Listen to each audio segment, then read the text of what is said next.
darlings started acting like they're auditioning for the latest horror flick, screaming at the top of their lungs at the drop of a hat. Oh my gosh, well today I've got some quick and easy tips to get your little screecher in check.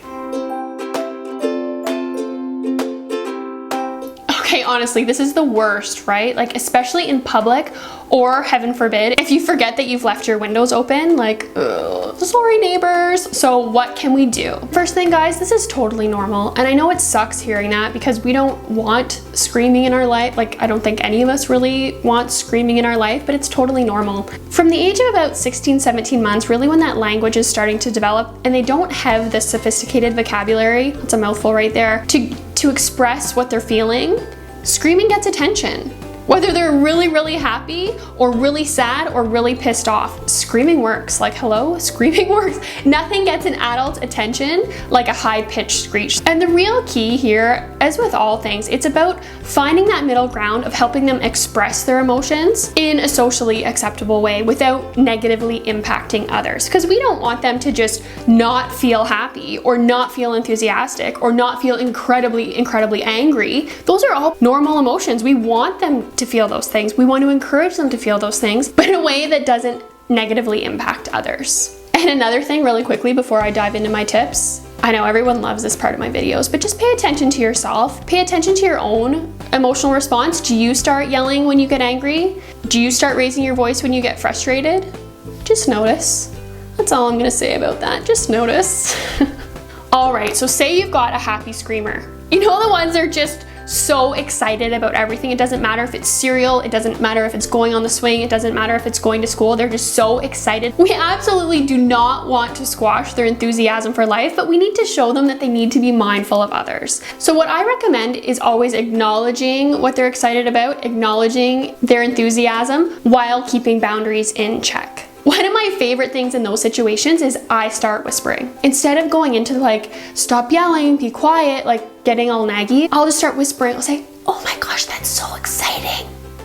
And I'll be excited. I'll mimic his excitement. I'll mimic his enthusiasm, but I'll do it in a whisper.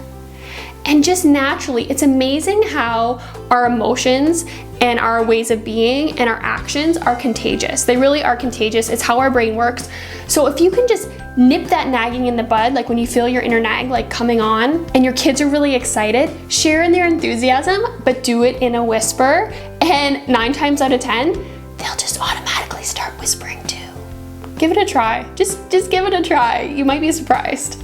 All right, and now you're pissed off screamer. Like whether they're frustrated, they're angry, whatever it is, they're just feeling discouraged when they're really cheesed off. Again, we want to acknowledge what they're feeling without making them feel like they're bad or they're wrong, because we don't want them to think that they can never be angry or it's bad to be frustrated. Those are all completely normal feeling states. First thing, like I touched on earlier, you gotta check yourself, guys. Like when they start screaming because they're pissed off, we start raising our voice and we start getting angrier and be quiet and I have enough of that and stop that right now, and like everything just starts getting a lot louder. Sorry, I know I probably just really hurt your ears. It never works, and we know it doesn't work, but sometimes we're just feeling a little bit bankrupt and don't know what else to do. Try to think of the screaming as neutral, as a completely neutral event. And like, I can feel your eyes rolling like, Kelly, come on, you haven't heard my child scream. I've got a screamer of my own, y'all. But the thing is, it's not the scream. The issue is not the scream. It's the meaning that we pile on the scream. The scream itself is neutral. It's all those stories we start telling ourselves and all the things we start making up in our heads that get us into trouble and get us stressed out. Oh my gosh, the neighbors are gonna hear me and what are they gonna think of this? And we're gonna be late to the piano recital and I'm tired of this and why are we still dealing with this at 3.5 years old? That's what gets us riled up. The scream is just the trigger. So really try and find that pause. And I know it's hard. Guys, I know, I'm like feeling it with you. I know, it's like, I just want to have coffee with you, but like, I feel you. I know it is so hard to find that pause sometime, but without that pause, you can forget anything else that I'm gonna say. Because without that pause, everything else goes out the window. So just really look for your pause. And the other thing is, like, we can never ever give in. And I say never ever as if I've like never ever given in. It's one of the hardest things. We all know we need to be consistent, but it's incredibly, incredibly challenging, but it's also incredibly important. So just try your best to hold the line, to not give in, to not give that extra cracker, to not give that extra cookie.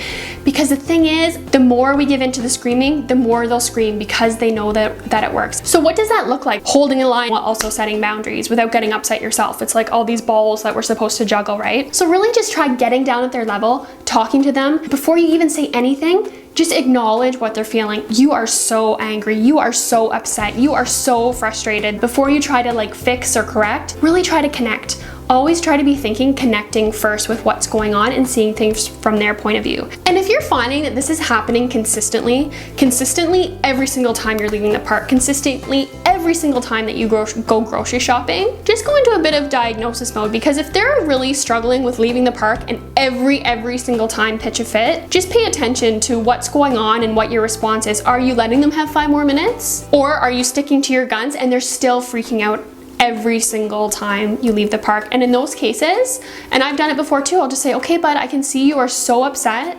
You don't want to leave the park. It's absolutely okay to be upset, bud, but if this is going to cause you distress every single time we leave, then maybe we should just take a break from the park for a while. And sometimes when they can think about things that way, it'll cause a shift. But don't be afraid. Don't be afraid. Don't be afraid, parents. But if it's causing distress every single time, don't be afraid to skip the park next time. Just say, you know what, bud, it caused a lot of distress last time. Let's skip it today, and then we'll try again tomorrow. I know you can do it. I know you can handle it. Let's give it a try tomorrow. So holding that boundary while also showing your belief in their capabilities and that you know that they can handle it, and really encouraging them. And last thing, guys, if you're noticing your kids are getting increasingly louder and louder and louder, and just even their talking voice is getting louder, go get their ears checked. There could be something going on. They may not be able to hear as well as you think. That's why they're using a louder voice or screaming. So just, yeah, keep that in mind if you're really noticing a pattern, to go and get their ears checked. So there you go, guys. I really hope that helps. Biggest thing, keep yourself in check, find your inner calm, find that pause, and then acknowledge their feelings, connect with them,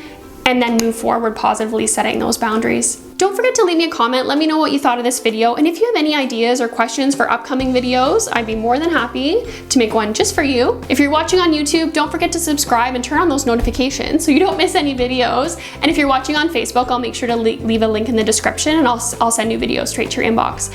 So that's all for now, guys. Give that a try. Let me know how it goes, and I'll see you all again soon.